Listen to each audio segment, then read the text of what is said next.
Why, hello again, it is me, Louis Palval, international movie reviewer and sometimes a man of mystery. As some of you know, I challenge viewers to write in and give their own accounts of movies that I have reviewed in the past. Most recently, a letter arrived from the United States. The writer wished to counter my review of the latest in the Harry Potter series, and I found it intriguing in the least, and disturbing at best. But it did point out a few flaws in the movie that I failed to uncover. Even though I am mostly at odds with my American counterparts with regards to the movie, I will, being an honorable Frenchman, leave nothing out of his written account of the movie, thereby maintaining the integrity of his views. So as the Americans love to say, let the smackdown begin. I, Louis Palval, gave the movie a thumbs up, whereas my nemesis did not. He stated, and I quote, "The movie was such a stinker that I had to air out my underwear after watching it for fear that I had soiled myself. As it turns out, I did soil myself, but it wasn't from terror. It was pure pain of having to watch a girly boy try to pretend to be a man. If this Harry Potter was a baseball player and I was a Nazi director, for one, I would make it legal to consume and inject as much steroids as his girly body could handle, so that when he faces the Dark Lord, he can face him like a man, not a skinny little fairy. I would rather be imprisoned underground in a facility where they store all different kinds of ice cream and be lactose intolerant and have to watch another moment of that movie. At least I would know a small measure of pleasure before I need to crap my brains out, unlike the pain that precluded the soiling of myself with this movie."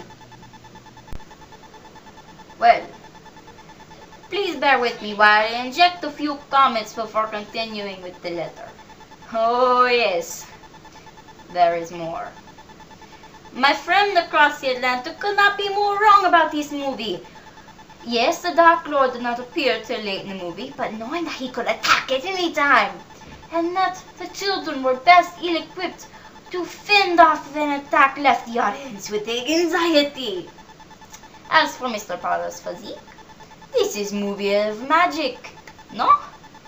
Muscles are unimportant in this realm.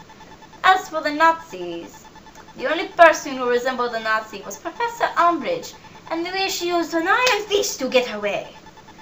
And as a side note, if you look very closely, you can see a faint square, Hitler-like mustache just above her upper lip.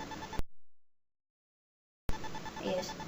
And if you get poopy in your pants while watching a movie, I believe it's time you see a doctor.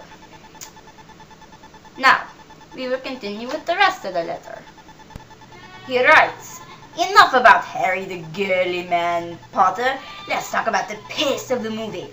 I could have read the Bible in the time it took to get to the action, the New and Old Testament. And speaking of action, the only real action in the movie was taking place under the mistletoe, when Harry was getting his freak on with that smoking hot Asian girl. After watching Harry wave his wand around with such a limp wrist, how could I believe that he was interested in an Asian girl? Now, maybe that redhead Ron, but no girls! In fact, if you do notice that during school break, he goes back to living in the closet under the stairs. That has something to tell you, doesn't it?"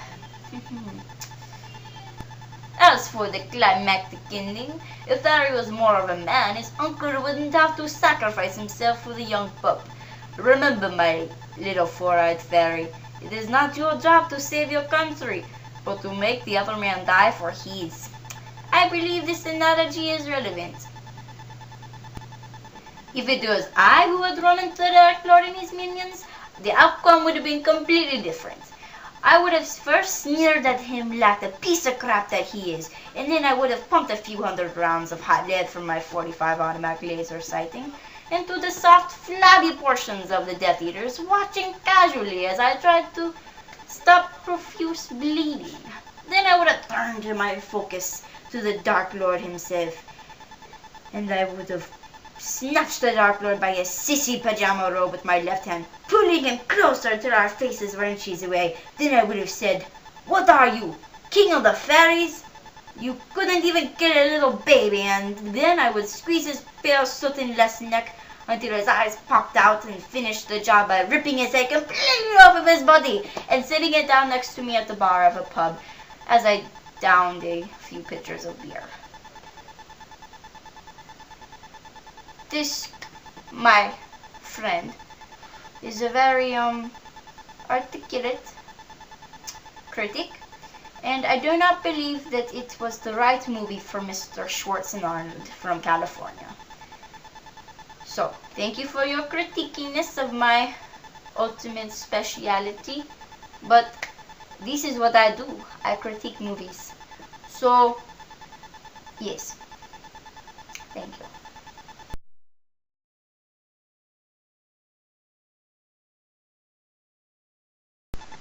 Holy crap, wait a minute, what do you do? Hey,